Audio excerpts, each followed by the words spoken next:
This video may panibagong kalana naman tayo dyan guys. Paano nga ba ito gawin? Ito guys yung mga tangking sira na. Yung may mga tangki kayo na sira na, yung mga kinakalawang na. Huwag niyo pong ibenta yan. Panoorin niyo lang po itong video kung paano po ito ginawa ni Angkol. Napaka-basic lang to guys. Kung kayo may mga welding machine, pwede po kayo mag-assemble ito yan. Lagyan niyo lang ng tubig para mawala yung ano ng gas. Ganyan lang yan guys. Panoorin niyo. Sundan niyo. Mura lang si Dan sa pera. Mura lang to. Hindi, kung may mga sira kayong tangke, pwede niyo gamitin. Kasi benta niyo yung tangke. Ganyan ang gawin nyo yan. No? Ano nyo lang, grinderin nyo lang, tanggalin yung pintura yan, kinisin nyo yan, ganyan.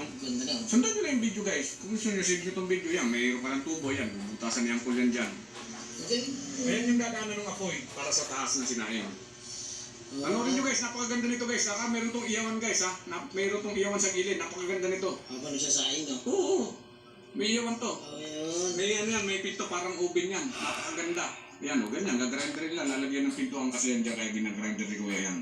Ayan, napakaganda nito guys, kaya kung may mga sira pong tangke kayo, huwag niyo pong itatapon. Motiba yan, puro bakal eh. Nilagyan niya ng bisagra. Talagang may bisagra Oo, pa. para ano yan, pintuan kasi yan, hawakan mo. Pinakalaki yun para ano yan. Yan. Ito niya, di ba? Yun, alam mo na. Madaling iangin, ano? Madaling iangin, kabilaan eh. Yan o, ganyan yan o, ubin yan. Double purpose yan. Meron ka ng pangsaing, meron ka na sa ubin. Sundan nyo lang guys yung video ha, ayan. Diyan ilalagay ngayon yung apoy. Kahoy, kahoy. Oo, kahoy yan. Tatabasin nga lang yan. Ayan, ganyan lang guys. Sundan nyo lang yung video. Kung may mga bakal-bakal kayo dyan, huwag nyo itapon, lalo-lalo na po yung mga sirang tangke.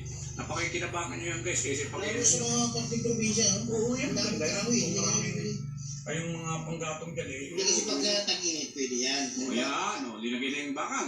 Yung tubo. Pag tag-ulan. Ayun, no.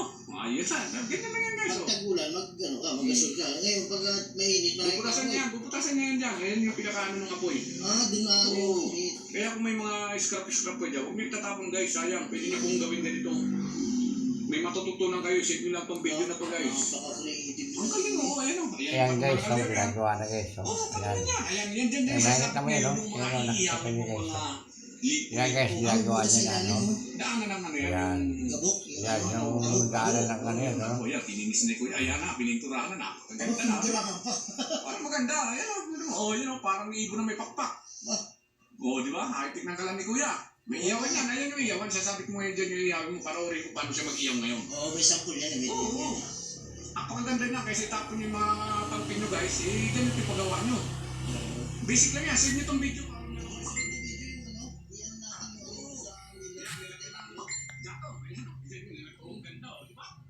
Ang ganda na pang salangan nyo. Ayun ang sinasabi ko sa inyo guys. Maglalagay kayo ng iniyaw sa gilid-gilid lang.